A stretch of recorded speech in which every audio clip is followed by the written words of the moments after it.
The opening scene features a man named Milo Stanfield who is suffering from autism spectrum disorder, or ASD. He is seen standing on a street of New Jersey, keeping an eye on a woman in a nearby flower shop. In the midst of this, he also seems to be doing some complex calculations related to the timing of events happening in his surroundings. Milo notes the approach of a passenger bus, a pothole, a street artist, and a bicycle rider speeding. Following these observations, he crosses the street and strategically places a pen on the top of a mailbox adjacent to the pothole. Soon after, his planned chain reaction takes place. A taxi runs over the pothole, splashing the water on the pen, causing it to fall to the ground. This captures the attention of the street artist, who then walks forward to pick up the pen. At the same moment, the speeding cyclist collides with the artist, which results in him striking the mailbox and falling on the fruit stand nearby. Chaos ensues in the street, diverting the attention of everyone, including the bus driver. As a result, he does not notice the traffic light turning red and hits the same woman crossing the road, killing her on the spot. And people say math isn't dangerous. Milo then walks away from the scene after confirming that his plan went smoothly. The scene then cuts to an FBI special agent, Olivia Dunham. She works for the Fringe Division of Homeland Security, specializing in paranormal phenomena. Olivia seems to be returning back to work after a long gap due to her head injury. As soon as she enters the Fringe headquarters, she is greeted by one of her fellow officers, Charlie, who is the supervisor of the team. In the meantime, the chief of the agency, Walternate Bishop, is talking to one of the lab assistants, Philip Broyles, regarding Olivia's return. Philip says that she is a doppelganger named Faux Olivia and expresses concern if they can integrate an imposter in their team. Here, it is revealed that Olivia, who is inside the office, is not the real one. She is in fact an imposter who has been brought to fulfill the place of the original one. Walternate then reveals his motivation behind keeping Faux Olivia in this universe and implanting the real Olivia's memories into her. He claims that Faux Olivia is the only one who can travel between universes without any harm. Walternate wants to figure out how she can do so.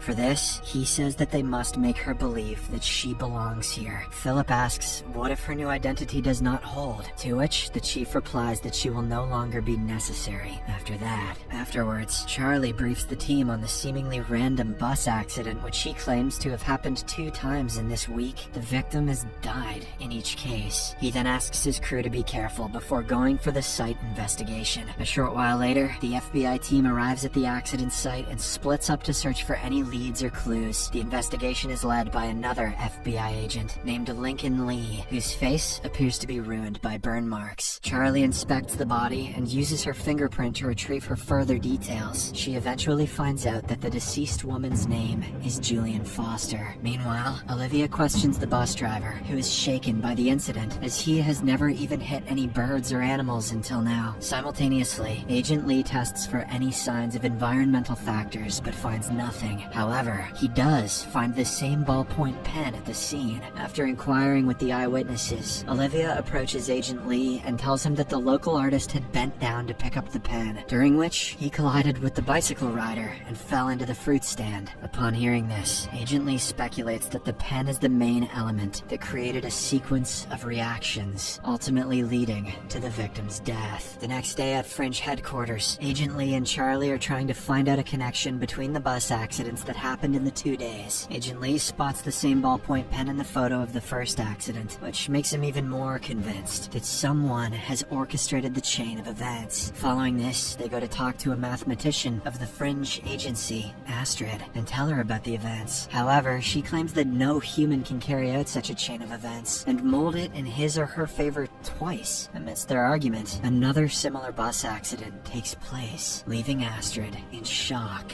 2 + 2 equals you get hit by a bus. The FBI agents immediately rush to the site and find that the victims are still alive this time. Upon questioning the bystanders, they learn that a dog suddenly crossed the road, causing the bus to lose control. Just then, Olivia notices a similar ballpoint pen rolling down in the ground, which makes her realize that the chain of events is not over yet. She looks around and spots a suspicious Milo looking down from an overhead bridge. Moments later, a man wearing earbuds walks walks forward to cross the street, only to be hit by an oncoming ambulance. I guess the paramedic needed to hit his quota. With her suspicions confirmed, Olivia alerts her team and races towards Milo. Seeing this, the latter instantly calculates another series of events and throws a bicycle off the bridge. This prompts a bus to change its path and drive right under the overhead bridge. Olivia holds him at gunpoint, threatening him to surrender, but Milo jumps off the bridge, lands on the bus's roof, and gets away. Milo is the bus whisperer. After this event, Milo returns home to find his sister Madeline worried for him. She tells him that she has been getting numerous calls from the hospital, but he ignores her. She then tries to convince him to surrender, claiming that he has gone way too far. However, Milo anticipates her actions and completes her sentences, effectively silencing her. Not long after, Madeline shows him a small plastic horse toy, a reminder from their mother. This makes him feel uneasy, and he walks away, saying that it is irrelevant now. On the other hand, Agent Lee is taken to the hospital for his regular skin checkup. Before entering the burn chamber, he asks Olivia to focus on finding commonalities among the 3 victims. Heeding his instructions, Olivia returns back to headquarters and starts talking to the witnesses of the accidents. After a bit of inspection, she discovers ties between the 3 victims and a medical center. All 3 of them were directly or indirectly related to this center. She shares her discovery with Charlie, and the two immediately head to this very medical center. Upon arriving there, Olivia notices that one set of patients are using the same ballpoint pens, as they are unable to cope with digital devices. iPads make them eye-mad. Later, they meet Dr. Levin, a chief doctor who recognizes all 3 victims of the bus accidents. After briefing them on some details about the victims, Dr. Levin explains that they have been helping mentally challenged patients with experimental processes to boost their intelligence. He also shows them video footage of their patients, in which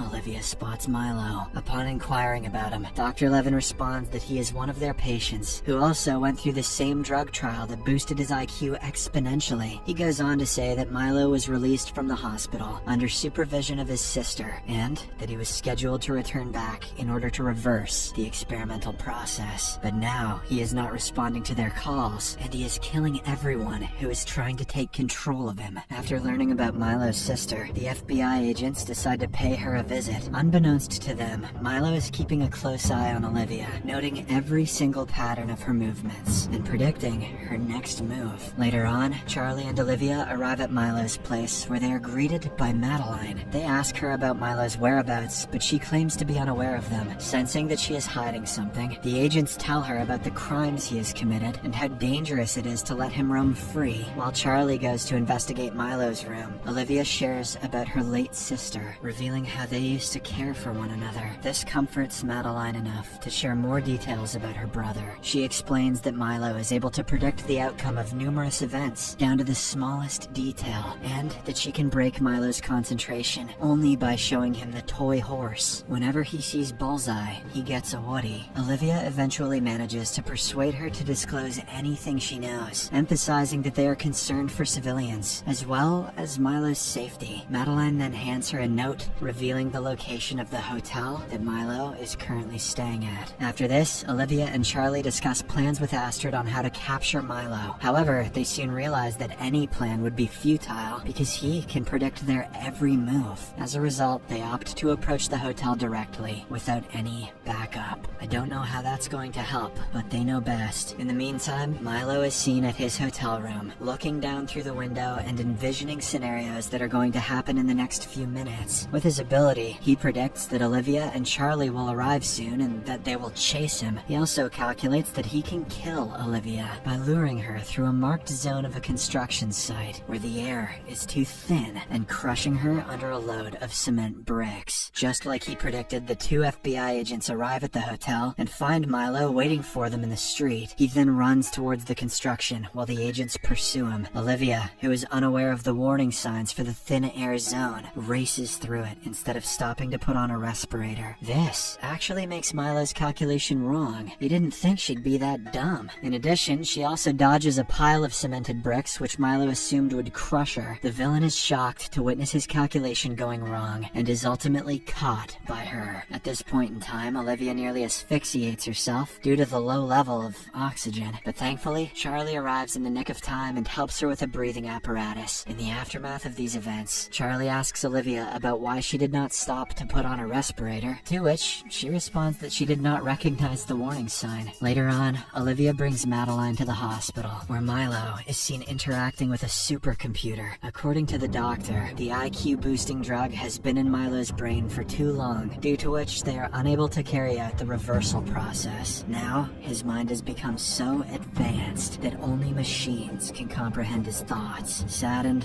by this news, Madeline goes inside the room and leaves the toy horse in front of her brother. The same evening, Olivia is at her place when she experiences a vision of Peter, her boyfriend from another universe. He tells her that she does not belong to this universe. In order to back up his claim, he reminds how her lack of knowledge regarding this universe saved her life earlier. According to him, she would have died if she had recognized the warning signs and stopped there. Peter encourages her to try recalling all of her memories, and also kisses her before vanishing. Subscribe for more videos like this, turn on notifications, and leave a like to help the channel out. Thank you for watching.